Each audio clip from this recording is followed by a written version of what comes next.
Remember in an earlier lesson that I asked you to do a chart, and I actually put it in your download session, where if you started with $1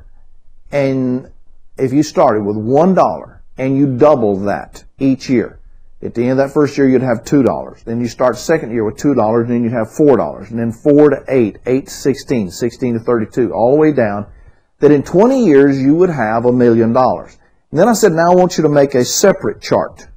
The separate chart was where you're paying 30% in taxes. We went over that. Well, in the United States, the minimum tax bracket is 15% on federal taxation. Then we have our self-employment, which is our retirement, the Social Security, or in whatever country you're in. You have one, something like that. Well, that was an additional 15% if you paid both halves of it. We went into that. I'm not going to do it again. But what would it mean? And in the same 20 years, you wouldn't have $1 million. You'd think, yeah, I'd have 30% less. It would be $700,000. No. Because of the power of compounding, you would only have $40,000 in the same 20 years.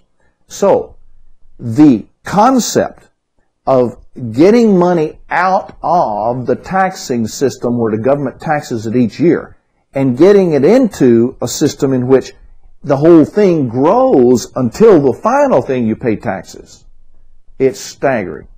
So the maximum, I made like $1 million.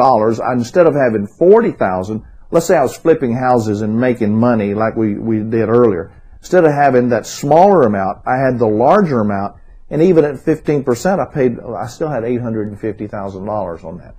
So the concept is unbelievable when you see the difference of being able to have your own retirement plan, which is what I did with real estate.